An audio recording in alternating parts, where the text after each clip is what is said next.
Hello there, world of tankers, and welcome to the channel. I'm your host, Blitz, and in today's video, we are going to be taking a look at the Big Boss Expedition Quest, which is an event going on right now. It's been going on for the past, day and a half. I'm just a little late to making my review on it. In today's video, I'll be going over why this event is really good and really bad for depending on what kind of player you are. Now, the first thing I should say is that there are two different versions of this event, which is kind of weird. I don't know if Wargaming mentioned this, but I did notice it myself because I was playing on my EU account and noticed that it was different than my NA account. This here is a picture of my EU account, and we can see that on my EU account, it started off saying I needed to win 150 battles. I'd get 2 collectible containers, a token for the CS-52 LIS, which we'll break into, 10 gold boosters, 10 free XP boosters, and the camo and the avatar. If we take a look at my NA account, we can see that my NA account is a lot different. I can get 50,000 free XP, I can get 20 gold boosters, which is double,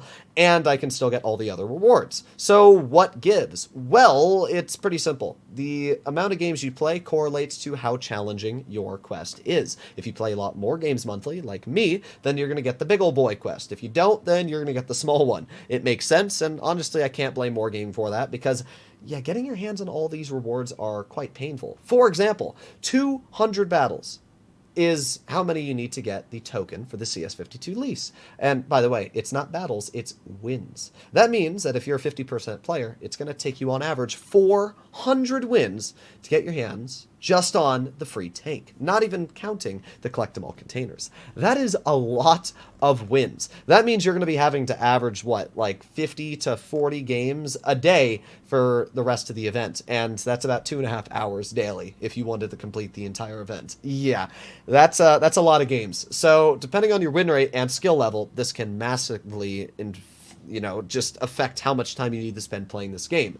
But it's not a bad event. There's people out there that will complain, I can't get the tank, it's too hard.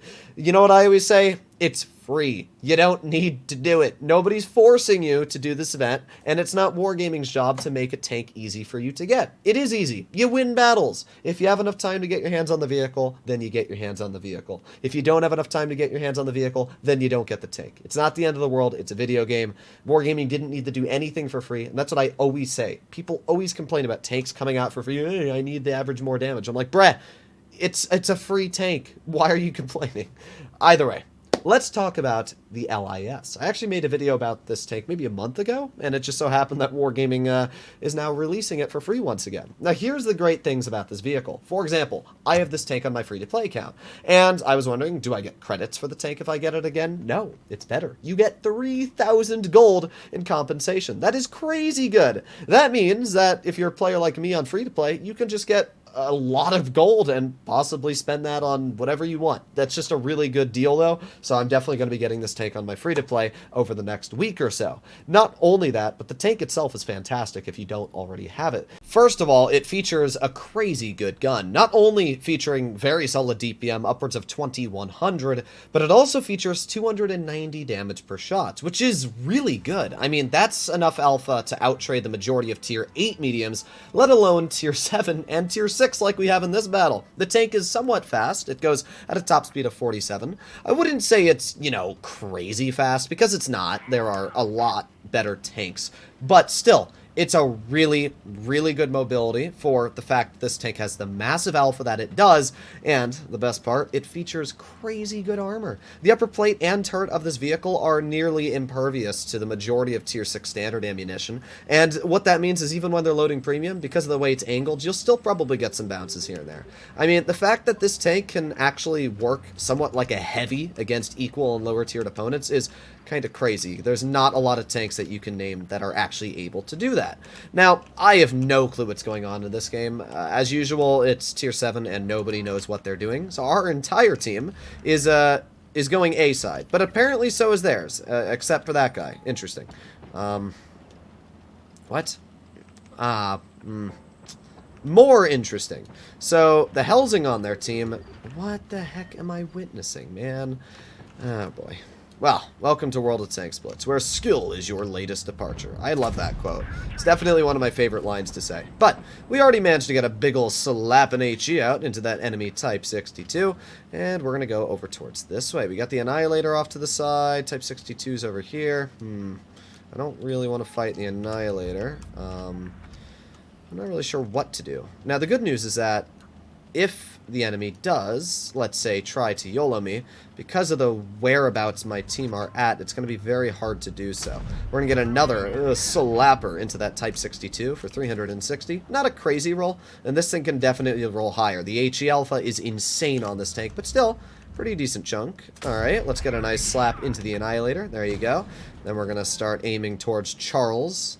I don't know what this Annihilator's doing. I don't know what anybody's doing. Let's be real. It's tier 7, as I said before, and tier 7 is one of those tiers that skill just doesn't really matter. Alright, let's aim in on the Charles. Unfortunately, he was able to just sneak in the cover before we could get that shell out, but that's fine. We got a quick reload anyway. We're going to aim it on him again, and bonk. There you go. Nice, easy penetration. You can see just how easy this tank is to work. The fact that the Alpha just always out-trades. I mean, if this guy wants to poke again, I'm going to just out-trade him. And not only do I out-trade him, but I also have pretty solid DPM, as I said before, so I don't even need to worry about that. Alright, well, let's make our way right over towards his tank. Hello, Mr. Charles. Bonk! That was a really lame roll, but it makes sense because that is a tier 6, and it can be running a basically cheap version of Spaliner, so not too bad, though. We were able to kill him. We got the Thunder all the way over here. Not sure why, but he's there. And apart from that, we have a Type 62 who is yelling at his team for some reason. I'll be real, the Type 62 didn't play amazing, so it doesn't even make sense why he's getting mad at his team, but, well, he's gonna die, so I could really care less. Let's put on our auto-aim and start heading over towards bonk, the Thunder. I don't know why he didn't shoot me. Maybe I damaged his Amrak. I wasn't really paying that much attention. Let's head over to the Thunder. Let's get some free damage over here. Thunder! But as you can see, the tank is great. I mean, we have done a very solid job so far. In fact, if we're able to pen this shell, which we did, we're just shy of 3,000 damage, which, crazy enough, is somewhat what I'm able to average in this vehicle for the majority of the games I play. It is just such an amazing tank. So, there you have it. That is the CS-52 LIS. A pretty good victory. All enemy tanks destroyed.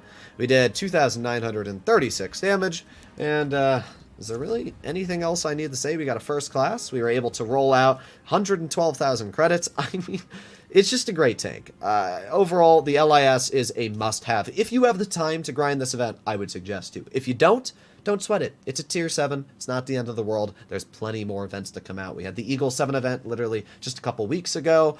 Wargaming releases tanks every now and then. There'll be another opportunity to get equally as good, maybe if not better tanks, especially when the Blitz Fair rolls around the corner in about 5 or 6 months. So overall, it's pretty exciting to see what we have in the game right now, the CS-52 LIS. The event's pretty nice. As I said, I'm definitely going to be grinding this. Maybe not on my NA account, although I'll probably get it just because I play so many videos on my NA account, but definitely more of a grind on my EU account. But hopefully you enjoyed today's video, and if you have any questions, let me know in the comments down below. I'll see you all in the next one. Bye-bye.